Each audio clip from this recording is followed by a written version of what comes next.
السلام علیکم ورحمۃ اللہ وبرکاتہ۔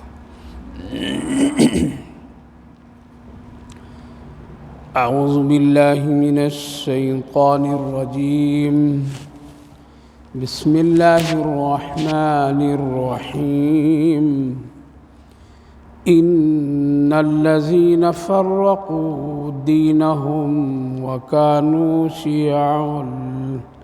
وكانوا شيعا لست منهم في شيء إنما أمرهم إلى الله ثم ينبئهم بما كانوا يفعلون۔ من جاء بالحسنة فله 10 أمثالها ومن جاء بالسيئة فلا يجزى إلا مثلها وهم لا يظلمون۔ قل إنني هداني ربي إلى صراط مستقيم دينا قيما ملة إبراهيم حنيفا وما كان من المشركين۔ قل إن صلاتي ونسكي ومحياي ومماتي لله رب العالمين لا شريك له وبذلك أمرت وأنا أول المسلمين۔ صدق الله العظيم۔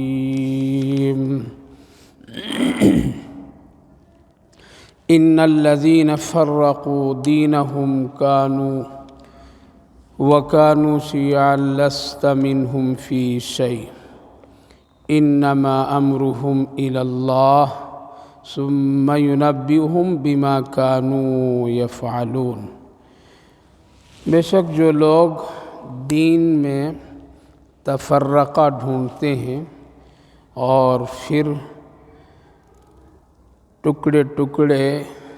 فرقوں میں بٹ جاتے ہیں، لست منہم فی شیء، ان لوگوں کے سلسلے میں کچھ بھی آپ پر ذمہ داری نہیں ہے۔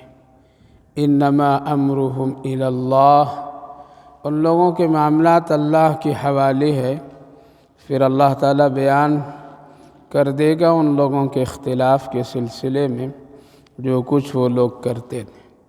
من جاء بالحسنۃ فلہ 10 امثالها، جو شخص ایک نیکی کرتا ہے اس کا اجر اللہ کے ہاں 10 گنا ہے۔ ومن جاء بالسیئۃ فلا یجزی الا مثلها وهم لا یظلمون،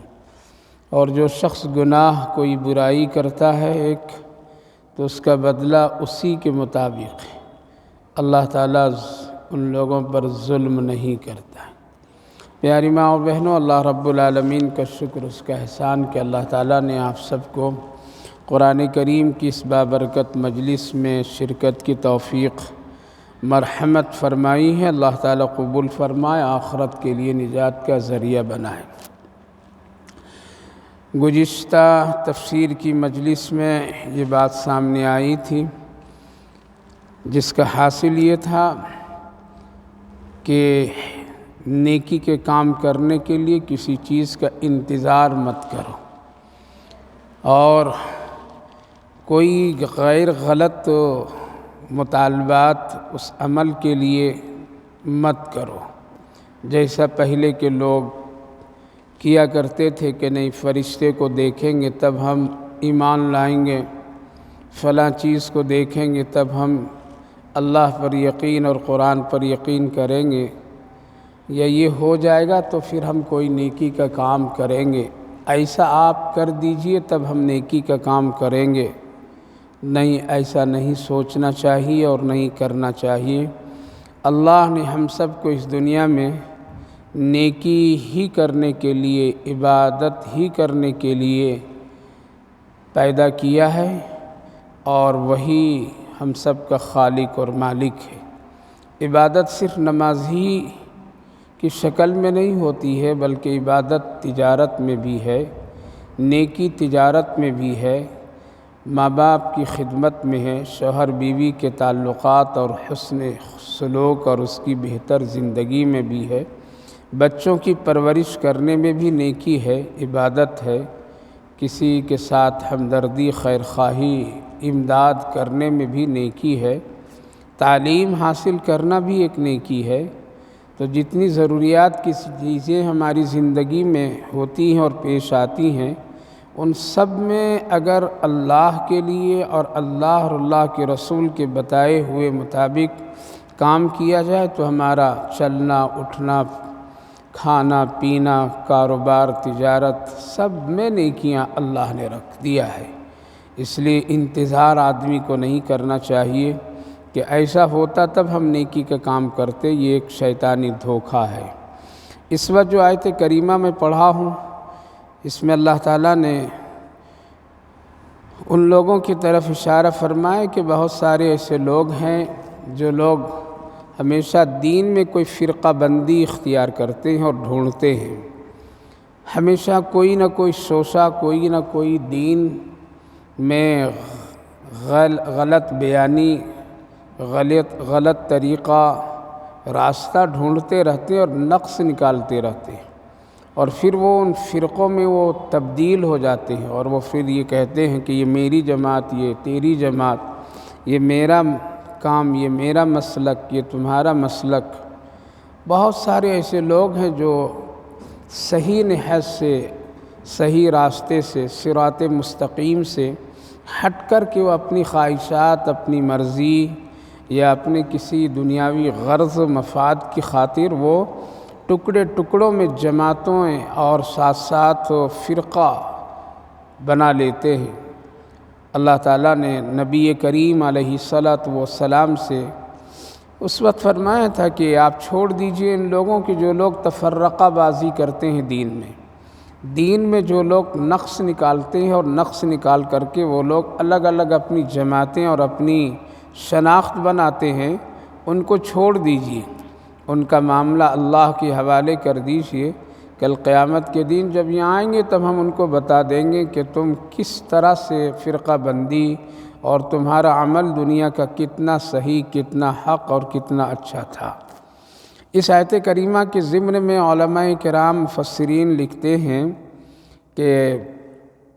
اللہ کے رسول صلی اللہ علیہ وسلم نے اسی بنیاد پر اپنی امت کے لیے وہ پیشین گوئیاں فرما دی تھیں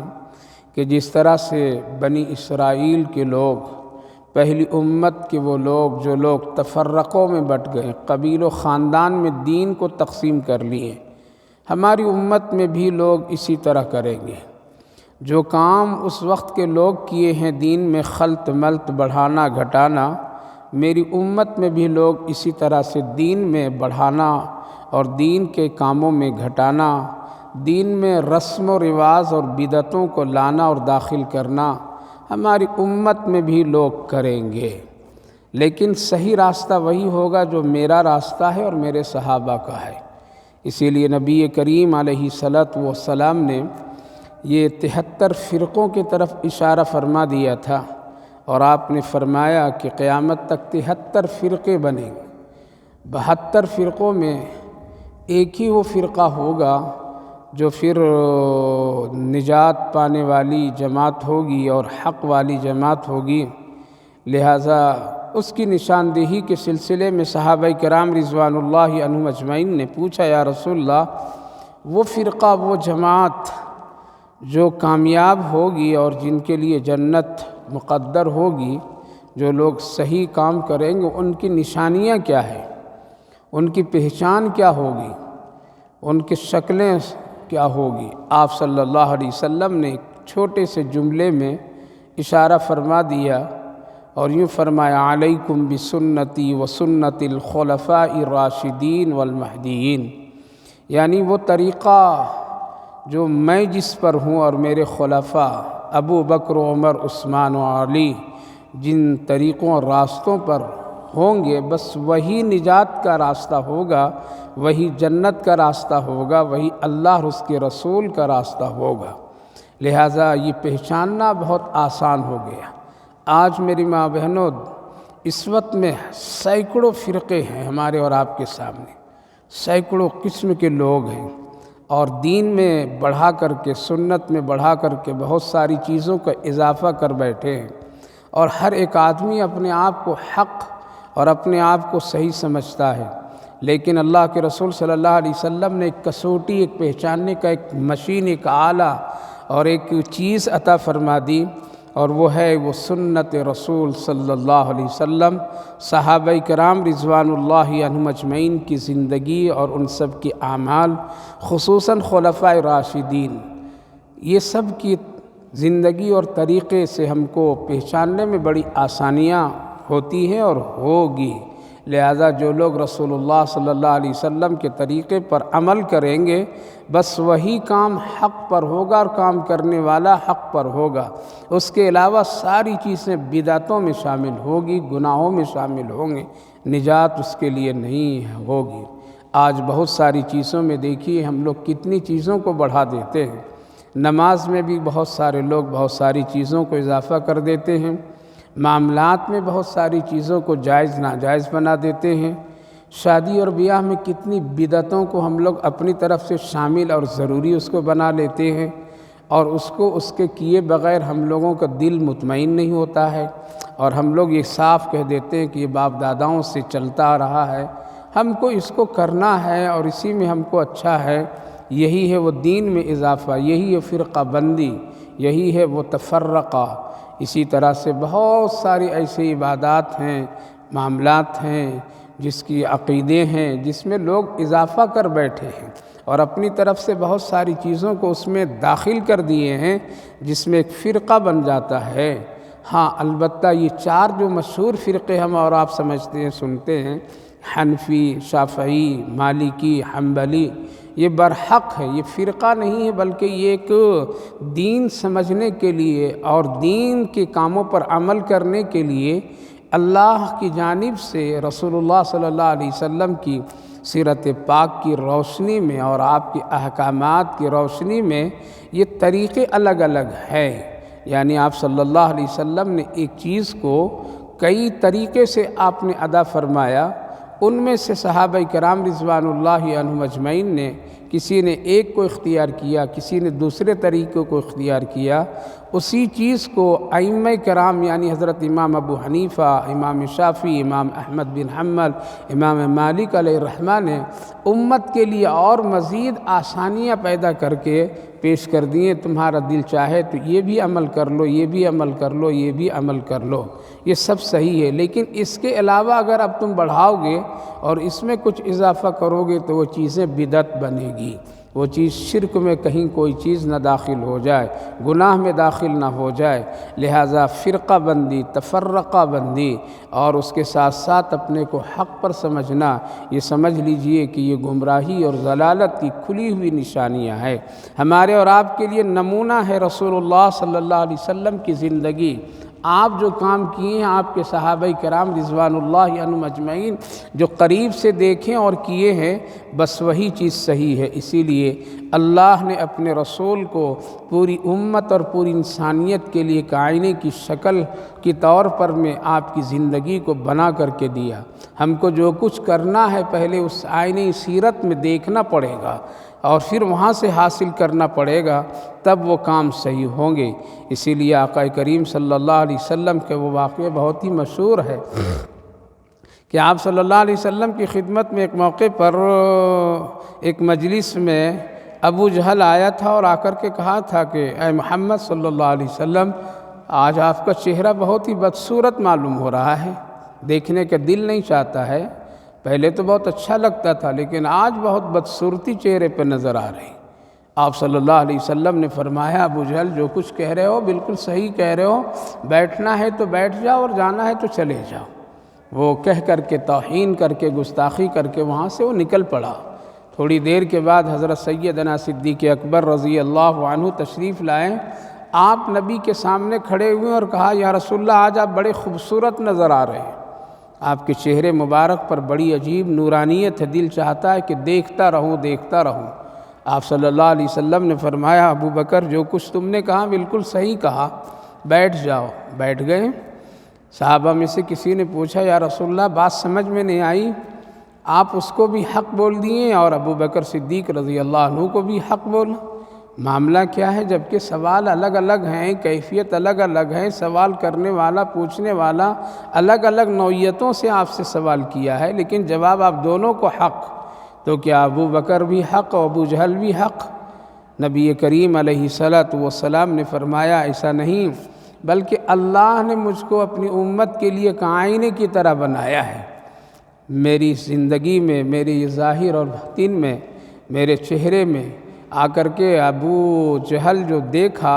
تو اس آئینے میں اس کی تصویر نظر آئی، اس کی شکلیں نظر آئی، اس کی صورت نظر آئی، جو اس کو بدنما دکھائی دیا۔ وہ میری گستاخی نہیں کر رہا تھا اور مجھے وہ نہیں کہہ رہا تھا، بلکہ وہ خود اپنے آپ کے چہرے اور اپنے آپ کی برائیاں وہ ذکر کر رہا تھا۔ حضرت ابو بکر صدیق رضی اللہ عنہ ایمان والے، آپ کے اندر اور باہر صاف و شفاف ہیں، نبی سے محبت کرنے والے، لہذا جب انہوں نے اس آئینے میں دیکھا تو ان کا چہرہ ان کو نظر آیا، اور حقیقت میں ابو بکر اپنے چہرے کی بات بتا رہے تھے اور وہ دیکھ کر کے اپنی خوبیاں بتا رہے تھے جو میرے آئینے کی شکل میں وہ کہہ رہے تھے۔ میری ماں بہنوں، کوئی بھی کام کرنے سے پہلے دیکھ لیجئے کہ یہ اللہ کے رسول، صحابہ صحابیات سے ثابت ہے یا نہیں ہے، چاہے وہ کھانے پینے، اوڑھنے بچھونے، شادی بیاہ کا عمل ہو، پہلے دیکھیے اس کو، کہیں ایسا نہ ہو وہ کام گناہ کے درجہ اختیار نہ کر لیں اور آپ اور ہم حق سمجھتے رہیں اور وہ گناہ ہمارا بنتا چلا جائے۔ اس لیے ہر ایک کام میں سنت رسول کو دیکھنا چاہیے۔ آج جو لوگ نہیں دیکھتے وہ گمراہ ہو گئے ہیں، وہ شرک کے کاموں میں مبتلا ہیں۔ مثال کے طور پر میں مزاروں میں جا کر کے سجدہ کرنا، مزاروں میں جا کر کے منتیں چڑھانا ماننا، یہ سارے کام لوگ کرتی ہیں آج کی ماں بہنیں، عورتیں مسلمان کر رہی ہیں، وہ یہ سمجھتی ہیں کہ بہت اچھا ہے، نیکی کا کام ہے، لیکن وہ شرک ہے، کیونکہ ہماری شریعت میں اللہ کے رسول صلی اللہ علیہ وسلم نے ایسا کوئی حکم نہیں دیا ہے اور آپ کے صحابہ نے کبھی عمل نہیں کیا ہے، کسی صحابیات سے ثابت نہیں ہے۔ جب ایسا ہے تو پھر یہ شرک کا درجہ ہے، لہذا اسی چیزوں سے بچنا چاہیے۔ اللہ رب العالمین نے فرمایا چھوڑ دیجئے، کر لینے دیجئے، دنیا میں کتنا کرتے ہیں، ایک دن یہ سب میرے پاس آئیں گے، میرے حوالے اس کے معاملات ہوں گے، ہم پھر بیان کر دیں گے۔ اس لیے مرنے کے بعد آدمی کو دودھ کا دودھ، پانی کا پانی سمجھ میں آئے گا، بلکہ ہمارے سامنے بس ایک ہی راستہ ہے، وہ ہے کسوٹی علیکم بسنتی وسنت الخلفاء الراشدین والمہدیین۔ من جاء بالحسنۃ فلہ عشر امثالھا، جو شخص ایک نیکی کرتا ہے تو اللہ فرما رہا ہے کہ ہم اس کو 10 گنا دیتے ہیں، اور جو آدمی ایک گناہ ایک برائی کرتا ہے تو ہم اس کو اتنا ہی اس کو بدلہ دیتے، ہم ظلم ان پر نہیں کرتے ہیں۔ یہ اللہ رب العالمین کی مہربانی ہے، اللہ کا کرم ہے، اس کی شفقت ہے، ہمدردی ہے، بندوں پر بہت کریمانہ فیصلہ ہے اللہ کا کہ ایک بندہ ایک نیکی کرتا ہے تو اس کا بدلہ اللہ 10 دیتا ہے۔ آگے حدیث پاک میں اور ہے کہ اگر اخلاص کے ساتھ وہ کرے تو پھر اور اس میں بڑھا دیتا ہے 70، اور اخلاص اگر اس کے اندر ہو تو 700 گنا تک کی اس نیکی کا درجہ آتا ہے۔ یہ سمجھیے کہ اللہ رب العالمین کتنا بڑا ہم سب پر مہربان ہے، لیکن اس کے مقابلے میں ایک آدمی ایک گناہ کرتا ہے تو اس کا 10 گنا نہیں بناتا اللہ تعالیٰ، بلکہ فرشتے کو اتنا ہی لکھنے کا اور نام اعمال میں درج کرنے کا حکم دیتا ہے جتنا وہ گناہ کیا۔ اللہ چاہتا تو اس کو بھی اتنا ہی بڑھا دیتا، یعنی ایک گناہ کا 10 گنا بنا دیا جاتا۔ اگر یہ سلسلہ رہتا تو میری ماں بہنوں، جو لوگ نماز چھوڑ کر کے زندگی گزار رہے ہیں، جو لوگ اپنی زندگی کو جھوٹ پر بنیاد رکھے ہوئے کاروبار تجارت، جن کی عادتیں غیبتوں کی بنی ہوئی ہے، جن کی زبان میں گالی گلوچ پڑے ہوئے ہیں، جن کے معاملات بہت ہی سنگین دین شریعت سے ہٹ کر کے خطرناک راستے پر ہیں، سوچئے ان کے گناہ کتنے بڑھ جاتے، کتنے بڑھ جاتے۔ اللہ رب العالمین نے اس کو ایک کا ایک ہی رکھا ہے، ڈبل نہیں کیا، لیکن اللہ رب العالمین نے نیکیوں کو اس امت کے لیے کتنا بڑھا دیا۔ ایک کرتا ہے تو اس کا بدلہ 10 گنا اخلاص سے ہو تو اور اس کے زیادہ۔ لہٰذا اللہ کی مہربانی کہ ہماری اور آپ کی ایک چھوٹی سی نیکی پر اللہ اتنا اجر عطا فرماتا ہے۔ اب ایک آدمی اگر سوچ لیجئے کہ دن میں اگر 100 نیکیاں کر لے، اور کوئی کرنا مشکل نہیں ہے، صرف سلام آپ 100 آدمی کو کریں گے تو کتنی نیکیاں بن جائے گی، 50 آدمی کو آپ سلام کر دیے تو کتنی نیکیاں مل جائے گی، قرآن کریم کی اگر 10 آیتیں آپ تلاوت کر لیں کتنی نیکیاں مل جائے گی، درود پاک اگر آپ اپنے گھر میں پڑھ لیں یا جہاں بھی ہو وہاں پڑھ لیں کتنی نیکیاں مل جائے گی۔ درود شریف کے بارے میں تو ہے کہ ایک میں 10 نیکی 10 گناہ ختم ہوتے ہیں، 10 رحمتیں ملتی ہے اور 10 درجے اس کے بلند کیے جاتے ہیں، تو کتنی نیکیاں بڑھ جاتی ہے۔ لیکن ہم اور آپ کمزور ہیں، نفس کے غلام ہیں، جس کی وجہ سے اتنے گناہ کثرت سے ہو جاتے ہیں کہ جو نیکیاں چھپ جاتی ہے اور نیکیاں کم ہو جاتی ہے۔ لیکن اللہ رب العالمین نے اپنے بندوں پر مہربانی کا فیصلہ فرمایا، جانتا تھا کہ انسان کمزور ہے، وہ گناہ کرے گا، ضرور کرے گا، لہذا اس کی نیکیوں کو اللہ نے بڑھایا، گناہ کو کم کیا۔ فَلَهُ عَشْرُ أَمْثَالِهَا، ایک نیکی کرو اللہ سے 10 گنا بدلہ لے لو۔ آج دنیا میں اس طرح کی کوئی بھی چیزیں نہیں ہے، یہ اللہ ہی کے خزانے سے ایسی چیزیں ملتی ہے، اللہ ہی رب العالمین دینے پر قدرت رکھتا ہے، باقی دنیا میں اس طرح کے کوئی نظام نہیں، اگر ہے کوئی نظام تو وہ غیر غلط طریقے سے، اس میں دھوکہ بھی ہے، فریب بھی ہے، اور اللہ رب العالمین کے ہاں دھوکہ نہیں ہے، بلکہ ہمارا یقین جس طرح سے اللہ کے سلسلے میں نیکی کرنے کے بعد قائم ہوں گے، جس طرح ہمارے دل میں نیکی کا یقین پیدا ہوگا اور اللہ سے اجر کا بدلہ لینے کے یقین ہوگا، اللہ اسی طرح سے فوراً فیصلہ فرماتا ہے۔ واقعہ میں نے کبھی سنایا ہوگا کہ حضرت رابعہ بصریہ جو ایک بہت ہی نیک ولیہ خاتون گزری ہے، جو اپنی زندگی میں عورتوں کے سلسلے میں ولایت کا ایک بہت بڑا درجہ رکھنے والی عورت گزری ہے، جن کے نام اور جن کے کام اور جن کی سوچ اور جن کی ایمانی اور تقوی کی بنیاد پر ہزاروں ماں بہنوں کی زندگیاں سدھر گئی ہے۔ پڑھیے ان کی سیرت، پڑھیے ان کی زندگی کے حالات۔ آج تو ان لوگوں کی زندگیوں پر گفتگو بات چیت، ان لوگوں کی زندگی کے اچھی مثالیں لوگ دیتے ہیں جن کا دین سے کوئی تعلق نہیں، بلکہ وہ اوڑھنا بچھونا غیر غلط طریقے سے ناچنے گانے فلموں والے لوگوں کے بارے میں تو تذکرے خوب ہوتے ہیں۔ گھر میں ایسی عورتوں کا تذکرہ کیجیے، اپنے بچیوں کو کبھی قصے کہانیوں میں سنائیے۔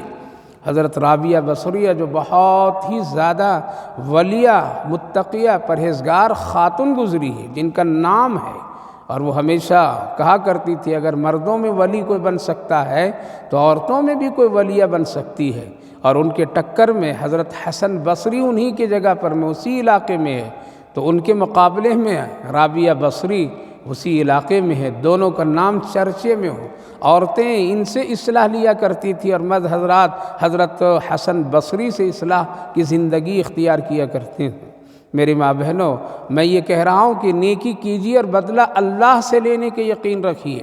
دنیا والوں سے یقین نہیں رکھیے، بلکہ اللہ بہتر اور بڑھا کر کے دینے والا ہے۔ لہٰذا ان کے واقعات میں ایک لکھا ہوا جو بہت مشہور قصہ ہے کہ جب ان کے گھر میں کچھ عورتیں مہمان کی طور پر میں ان کے مہمان خانے میں آئی، تو وقت ناشتے کا تھا یا کچھ کھانے پینے کا تھا اور مہمان نوازی کرنا چاہتی تھی، لہٰذا ان کے گھر میں صرف 2 ہی روٹی بچی ہوئی تھی۔ اس نے فوراً خادمہ سے کہا کہ دیکھو ہم لوگ نہیں کھائیں گے، ایک روٹی تو تم کھاتی ایک روٹی میں کھاتی، لیکن ذرا مہمان نوازی کر لو، رک جاؤ اور اپنے مہمانوں کو پیش کر دو یہ روٹیاں، ان لوگوں کی ضیافت ہو جائے۔ جو ہی وہ روٹیاں لے کر کے دینا چاہ رہی تھی اپنی خادمہ کو کہ مہمانوں کے لیے خدمت میں پیش کرو، دروازے پر کسی سائل نے آواز دیا، دروازہ کھٹکھٹایا اور یہ کہا کہ اللہ کے واسطے میں کئی دن کا بھوکا ہوں، اللہ کے نام پر آپ سے روٹی کا سوال میں کرتا ہوں، مجھے دے دو۔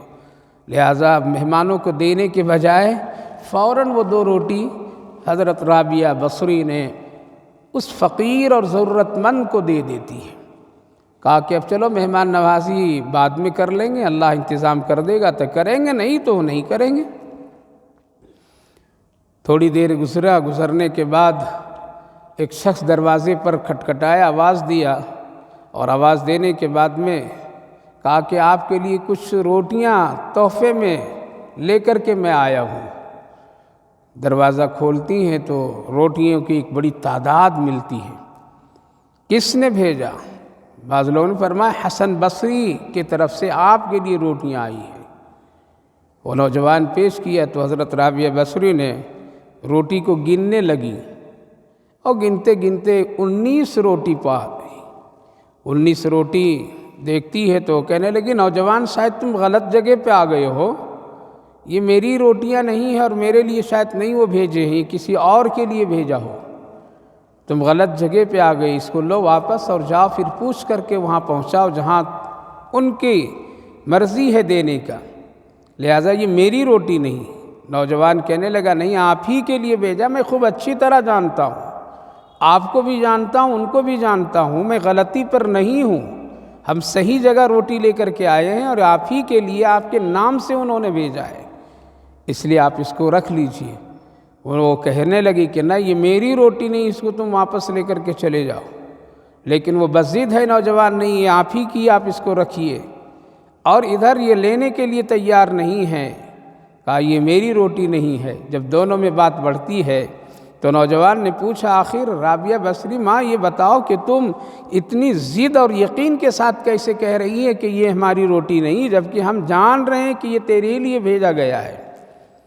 کہنے لگی کہ بیٹا مسئلہ ایسا ہے کہ ابھی میں نے 2 روٹی ایک اللہ کے نام پر صدقہ کی ہے اور ایک غریب ضرورت مند کے لیے میں نے دے دی تھی، اور میری نیت بڑی اچھی تھی، اخلاص کے ساتھ میں نے یہ کام کیا، اور اللہ کا وعدہ ہے قرآن کریم میں من جاء بالحسنۃ فلہ 10 امثالھا، کہ جو ایک نیکی کا کام کرتا اس کو 10 گنا ہم دیتے ہیں، 10 بدلے میں دیتے ہیں۔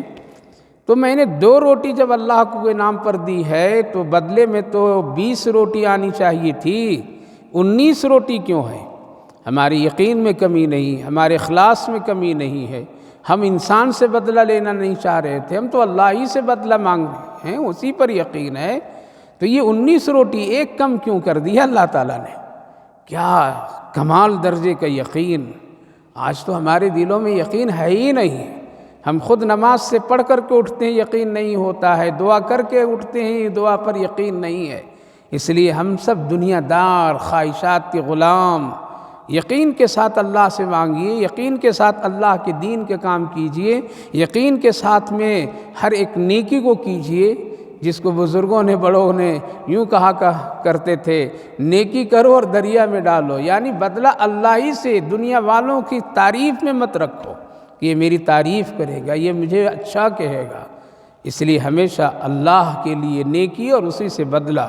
لہٰذا جب 2 روٹی میں نے دی تھی تو 20 روٹی آنی چاہیے تھی، یہ کمی اللہ کیوں نہیں کیا؟ اس کے خزانے میں کیا کمی ہے کیا؟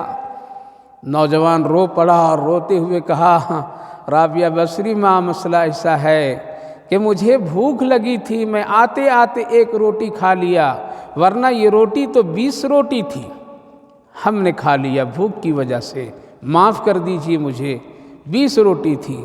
حضرت رابعہ بصری کہنے لگی بیٹا اگر ایسا مسئلہ ہے تو بیٹھو، پہلے تم پیٹ بھر کر کے کھا، اب مجھے یقین ہوا کہ میرا اللہ مکمل پورا کا پورا بدلہ دیا ہے اور یہ میرے لیے اب ہے، اب میں اس کو قبول کرتی ہوں۔ میری ماں بہنوں، ایک نیکی کا بدلہ اللہ دیتا ہے۔ آج ہم لوگ نیکی کا کام کرتے ہیں، زکوٰۃ صدقات خیرات کرتے ہیں اور کچھ کرتے ہیں، لیکن اس کا بدلہ مکمل نہیں کبھی ملتا ہے، تو ہم یہ کہتے ہیں کہ شاید اللہ ہم سے روٹ گیا ہے، اللہ نہیں دے رہا ہے، فلاں ہے، نہیں، بلکہ اپنے یقین اور اپنے اخلاص پر غور کیجیے۔ کہیں ایسا تو نہیں کہ میرے اخلاص میں کوئی کمی آ گئی ہو، کہیں ایسا تو نہیں میرے کام کرنے میں کوئی خلاف سنت تو نہیں ہے۔ کبھی کبھی عبادتیں ہوتی رہتی ہے لیکن سنت کے خلاف ہوتی ہے، وہ بارگاہ خداوندی میں وہ نماز، وہ روزہ، وہ دعائیں قبول نہیں ہوتی ہے۔ جیسا واقعہ بہت ہی مشہور ہے، بہت مشہور ہے، ایک شخص نے صرف ایک سنت کو ترک کر کے برسوں نماز پڑھتا رہا۔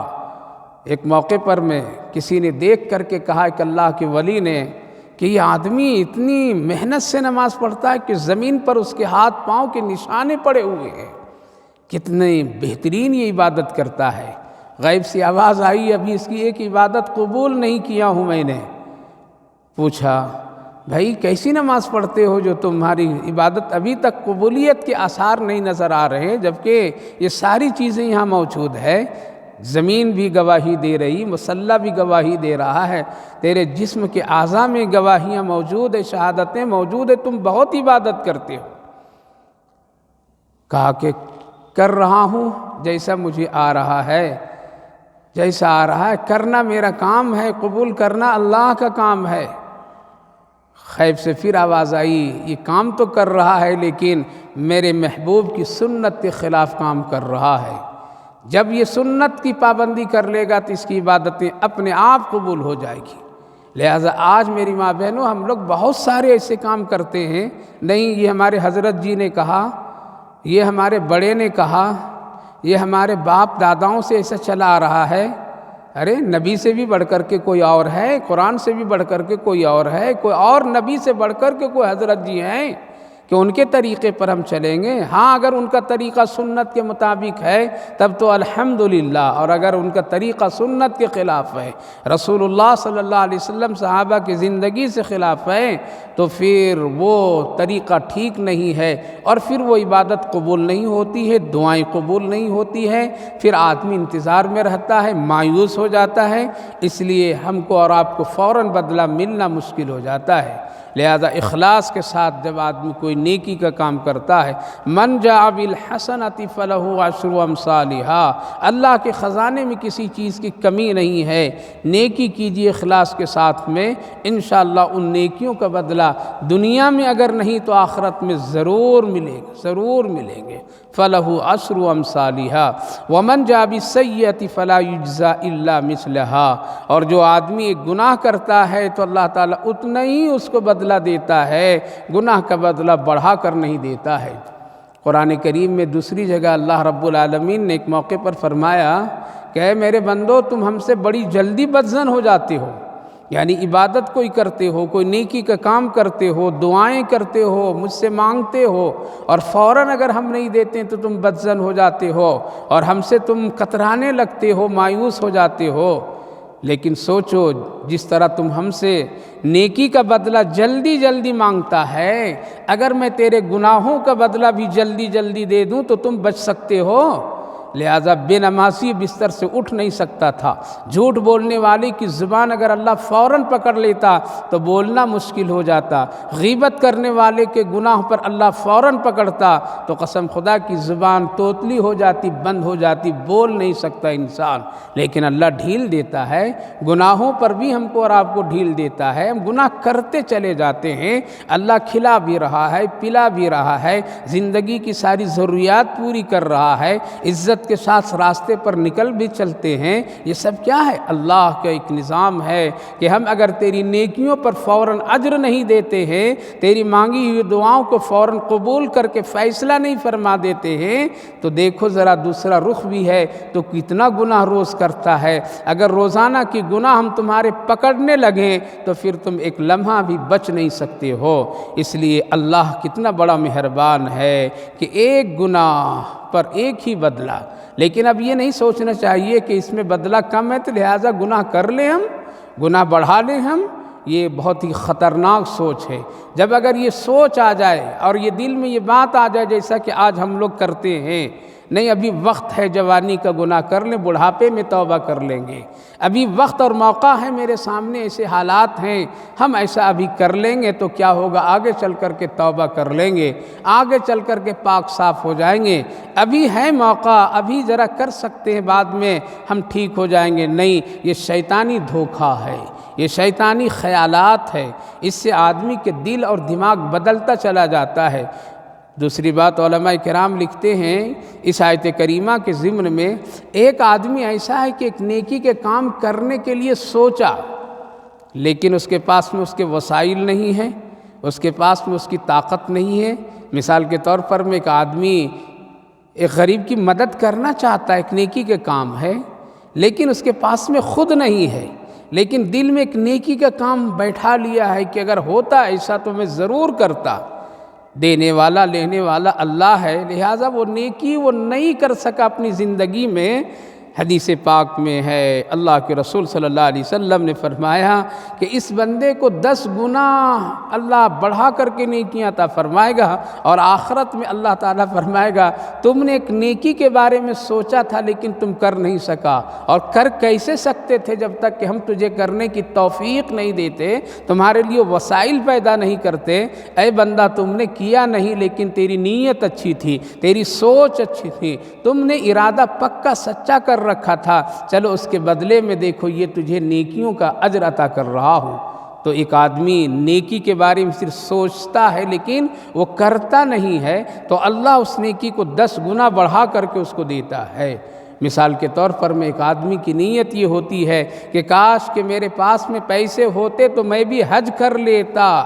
نیکی ہے اور اس کے لیے کوشش کرتا ہے، جو بھی اس کے لیے طریقہ ہے وہ اس کو اپناتا ہے، اس کے لیے وہ فکر مند ہوتا ہے، روزانہ دعائیں تڑپ تڑپ کر کے مانگتا ہے، لیکن اس کو نہیں مل پایا، اس کو نہ دولت ملی نہ صحت ملی، اور وہ نہ جا سکا اور نہ اللہ کا گھر دیکھ سکا، حج کر سکا۔ حدیث پاک میں ہے کہ اللہ تعالیٰ اس کی نیک نیتی کی بنیاد پر کل اس کو حج کا اجر اور ثواب اللہ عطا فرمائے گا۔ اب اس کے بدلے میں ایک آدمی گناہ سوچ رہا ہے، سوئے سوئے گناہ سوچ رہا ہے، بیٹھے بیٹھے گناہ سوچ رہا ہے، کاش کہ یہ موقع ہمیں مل جاتا یہ گناہ ہم کر لیتے، کر نہیں پا رہا ہے، وہ اس کی طاقت نہیں ہے، لیکن بیٹھے بیٹھے دل میں سوچ رہا ہے، دیوانے پاگل کی طرح سوچ رہا ہے وہ، کاش کہ یہ گناہ ہمارے ہاتھ میں آ جاتا ہم فوراً کر لیتے، یہ بدکاری کا موقع ہم کو مل جاتا ہم فوراً کر لیتے، یہ کتنا اچھا موقع ہے ہم فوراً اس کو استعمال کر لیتے، کاش کہ ہمارے لیے نہیں ہو رہا ہے۔ وہ ایک گناہ کے بارے میں سوچا لیکن کر نہیں پاتا ہے، اگر اللہ اس کے بدلے میں 10 گنا دے دے تو کتنا گناہ بڑھ جاتا۔ روز سوچتے ہیں ہم لوگ کوئی نہ کوئی گناہ کے بارے میں سوچتے ہیں، جس طرح نیکیوں کے بارے میں سوچتے ہیں، لہٰذا اللہ رب العالمین اس سوچنے پر ایک ہی بدلہ عطا فرماتا ہے۔ پھر اور اللہ کی رحم اور کرم کو دیکھیے میری ماں بہنوں کہ اللہ تعالیٰ نے ہم سب کے ساتھ کتنی مہربانی کرتا ہے کہ فرشتوں کو حکم دیتا ہے کہ نہیں نیکی دیکھ کر کے گناہ کو لکھنا۔ کیوں ایسا ہوتا ہے کہ کبھی کوئی نیکی گناہوں کو مٹا دیتی ہے، ختم کر دیتی ہے، لہذا فرشتے کو حکم ہوا ہے، اور حکم ہوتا ہے کہ اس کا گناہ لکھتے وقت میں پہلے اس کی نیکیوں کو دیکھ لینا، اگر نیکیاں زیادہ ہیں تو گناہ مت لکھنا، ختم کر دینا، ڈیلیٹ کر دینا، اس کو صاف کر دینا اپنے اس کے نام اعمال سے۔ یہ اللہ کی بہت بڑی مہربانی ہے۔ اگر نیکیوں کے سلسلے میں اللہ رب العالمین کی یہ مہربانی نہیں ہوتی تو آج ہمارے گناہ سے زندگی جس طرح بھری ہوئی نظر آ رہی ہے، نام اعمال میں بھرا ہوا نظر آتا۔ اس لیے اللہ رب العالمین کبھی ایک نیکی کی وجہ سے کئی گناہوں کو ختم فرما دیتا ہے، کئی گناہوں کو اللہ تعالیٰ مٹا دیتا ہے۔ جس طرح سے حدیث پاک میں بہت ساری ایسی چیزیں ہیں کہ کبھی کبھی اللہ ایک نیک بندہ یا ایک نیک بندی کی وجہ سے اللہ تعالیٰ سب کی نیکیوں کو قبول کرتا ہے۔ مسجد کے بارے میں، جماعت سے نماز پڑھنے کے بارے میں یہی حکم ہے کہ اللہ سب کی نمازیں نہیں قبول کرتا، بلکہ اس میں کسی ایک خاص بندے کی وجہ سے اللہ تعالیٰ سب کی نمازوں کو قبول فرما لیتا ہے۔ جس طرح سے حدیث پاک میں یہ بھی ہے کہ کبھی کبھی ایک نیک آدمی چاہے مرد ہو یا عورت ہو، اس کی وجہ سے اللہ عذاب کو روک دیتا ہے۔ میرا ایک نیک بندہ ہے یہاں پر، ایک نیک بندی ہے یہاں پر، یہاں عذاب نہیں دو، ہے لوگ گنہگار لیکن وہ نیک بندہ فکر کرتا ہے دوسروں کے گناہوں کے سلسلے میں، روکتا ہے، دعوت دیتا ہے، فکر کرتا ہے، امر بالمعروف و نہی عن المنکر پر کام کرتا ہے، تو اللہ تعالیٰ ایک کی وجہ سے دوسروں کو بچا لیتا ہے، دوسروں کی مغفرت فرما دیتا ہے۔ اسی لیے کہا گیا نیک لوگوں کی صحبت اختیار کرو، ہو سکتا اس کی برکت سے اللہ تجھے بھی نیک بنا دے۔ نمازیوں کی صحبت اختیار کرو، ہو سکتا اس کی وجہ سے اللہ تجھے بھی نمازی بنا دے۔ اچھے لوگوں سے دوستی کرو، ہو سکتا اس کی وجہ سے اللہ تیری زندگی میں خیر عطا فرما دے۔ اچھے پڑوسیوں کو پڑوسی بناؤ، اس کے قریب میں رہا کرو، ہو سکتا ہے اس کی نیکیوں کی برکت سے تیرے گھر میں بھی برکتیں آ جائیں۔ اسی لیے نیک پڑوسیوں کے بارے میں فضیلتیں آئی ہے کہ اگر کسی کو نیک پڑوسی مل جائے تو خوش قسمت ہے، ہو سکتا اس کی وجہ سے اللہ تعالیٰ اس کے گھر میں بھی برکتیں۔ لیکن آج ہر ایک آدمی اپنے آپ کو دوسرے سے اچھا سمجھتا ہے اور اپنے آپ کو دوسروں کو گراتا ہے اور دوسروں کو حقیر بناتا ہے، وہاں یہ نیکیوں کے سارے راستے بند ہو جاتے ہیں۔ اسی لیے اچھے لوگوں کی صحبت میں رہنا چاہیے، اچھے لوگوں سے دوستی کرنی چاہیے، اچھے لوگوں کے ساتھ تعلقات بنانا چاہیے، اچھے پڑوسیوں کے ساتھ میں اختیار کرنا چاہیے، لہذا ان سے برکتیں ملتی ہے۔ نہ جانے ہماری روزی کے دانے کس کی دعاؤں سے ملتی ہے، یہ اللہ ہی کو معلوم ہے۔ نبی کریم علیہ السلام کی خدمت میں ایک نوجوان آیا اور آ کر کے کہنے لگا، یا رسول اللہ،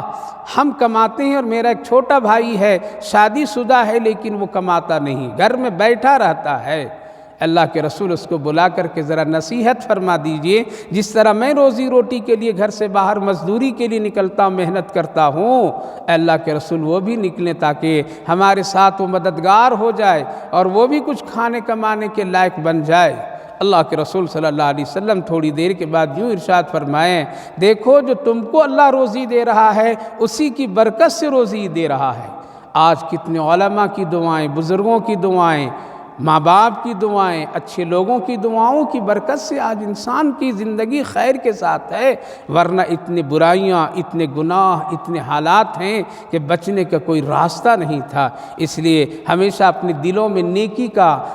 کا جذبہ رکھیے، نیکی کے خیالات رکھیے، اچھے گمان رکھا کیجیے، اچھی سوچ بنائیے، گندے خیالات سے، برے خیالات سے، حسد سے، بغض سے، نفرتوں سے اپنے دلوں کو پاک صاف رکھیے۔ دیکھیے آپ اللہ کی نظر میں سب سے بہترین بندی سمجھ میں جائے گی اور اللہ رب العالمین آپ کو ایک مقام اور رتبہ عطا فرمائے گا، یہاں نہیں تو آخرت میں ضرور۔ اس لیے اللہ رب العالمین نے فرمایا، من جاء بالحسنۃ فلہ عشر امثالھا، کہ ایک نیکی کو کرتا ہے تو ہم اس کو بڑھا کر کے دیتے ہیں اور اس پر اجر و ثواب ہم زیادہ کر دیتے ہیں۔ اخلاص کی بنیاد پر میں اور نیکیاں اس کی بڑھتی جاتی ہے۔ من جاء بالحسنۃ ومن جاء بالسیئۃ فلا یجزی الا مثلھا، اور جو ایک گناہ، ایک برائی کرتا تو اس کا بدلہ اتنا ہی میں رکھتا ہوں۔ وہم لا یظلمون، ہم تو بندوں پر، لوگوں پر ظلم نہیں کرتے، یقیناً اللہ ظلم نہیں کرتا۔ اگر ظلم کرتا تو ہم لوگوں کے لیے بہت پریشانیاں ہوتی۔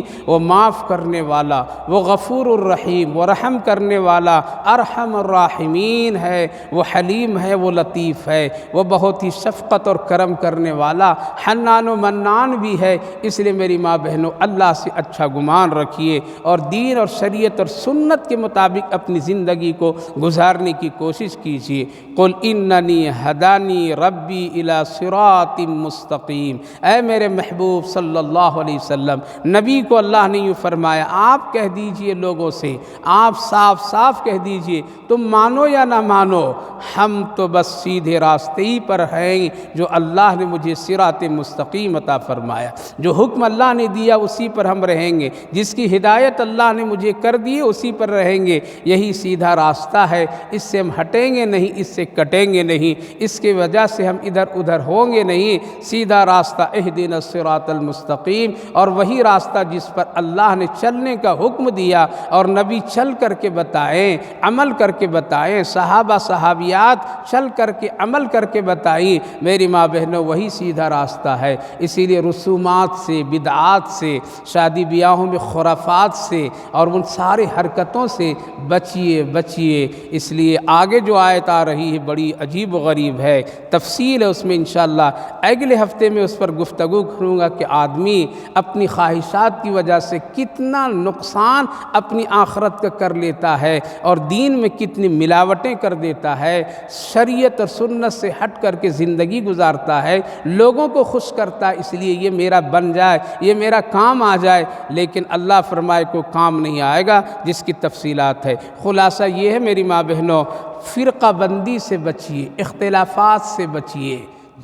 دین میں جو یہ اختلافات، یہ جماعت وہ جماعت، وہ مسلک یہ مسلک، یہ ساری چیزوں سے ہٹ کٹ کر کے بس دیکھیے کہ جو سنت والا راستہ ہے میرے آقا محمد عربی صلی اللہ علیہ وسلم کا راستہ ہے، جس پر صحابہ چلے ہیں اور حکم ملا ہے قرآن و حدیث کی روشنی میں بزرگوں کے بتائے ہوئے طریقوں پر، اس پر چلیے اور اللہ ہی کے لیے دین، ایمان اور ساری چیزیں نیکیاں کیجیے، کسی اور کو خوش کرنے کے لیے نہیں۔ آج دین میں تو دین کے کاموں میں لوگوں نے اللہ اور اس کے رسول سے ذہن کو ہٹا کر کے انسانوں کی طرف لے گئے ہیں، جس کی وجہ سے کامیابیاں نہیں مل رہی ہے، مشکلات اور بڑھتی چلی جا رہی ہے، جتنے کام ہو رہے ہیں اتنے مشکلات بھی سامنے آ رہے ہیں۔ اس سے کہیں نہ کہیں چوک ہو رہی ہم لوگوں سے، غلطیاں ہو رہی ہے عبادت کرنے میں کہ وہ کام رسول اللہ صلی اللہ علیہ وسلم کے سنت کے مطابق نہیں ہے۔ دوسری بات یہ ہے جو لوگ جھگڑا کرتے ہوں کسی مسئلے میں، کسی مسلک میں، ان کو آپ یہ کہہ کر کے چھوڑ دیے تیرا معاملہ اللہ کے حوالے ہے، تیرا معاملہ اللہ کے حوالے، ہم تو بس اتنا ہی کام کریں گے جتنا ہم کو کرنے کا حکم ہے۔ تیسری بات یہ ہے چھوٹی نیکی کو چھوٹا سمجھ کر کے مت ضائع کیجیے، بلکہ اس کو تھوڑا تھوڑا کر کے جمع کرتے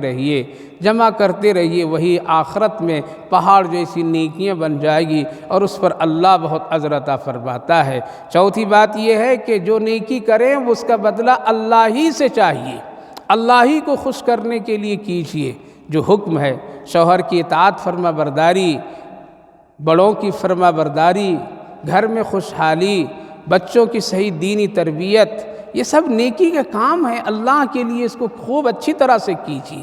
چھوٹوں پر شفقت، جو گھر میں بڑے لوگ ہوں وہ چھوٹوں پر شفقت کریں، اپنے ماتحتوں پر رحم کا فیصلہ کریں، ان کے ساتھ ہمدردی کا معاملہ کریں، یہ بھی ایک بہت بڑی نیکی ہے۔ کبھی کبھی ان سختی مزاج کی وجہ سے عبادات کے اثرات چلے جاتے ہیں، اسی لیے اللہ ہی کے لیے کیجیے اور بدلہ اسی سے لیجیے۔ وہ دینے والا ہے، وہ بڑھا کر کے دینے والا ہے، وہ کسی کا محتاج نہیں ہے۔ چھوٹا ایک گناہ سمجھ کر کے مت اطمینان ہوئیے، ایک ہی گناہ تو کیا ہوں، اس سے تو زیادہ تو نہیں کیا، ایک ہی مرتبہ تو جھوٹ بولا ہوں اور تو نہیں پھر بولا، ایک ہی مرتبہ تم کو برا بھلا بولے اور تو نہیں بولے، ایک ہی مرتبہ تجھے گالیاں دی تھی اور پھر تو نہیں دیے۔ میری ماں بہنوں، یہ ایک ایک کر کے ہزاروں بن جاتے ہیں، اس لیے قطرہ قطرہ دریا، ایک چھوٹا سا گناہ کو بڑھنے کا موقع چانس مت دیجیے، بلکہ وہیں اس کو روک دیجیے، ورنہ یہی جمع ہوتے ہوتے ساری نیکیاں ختم ہو جائے گی، گناہ بڑھ جائیں گے۔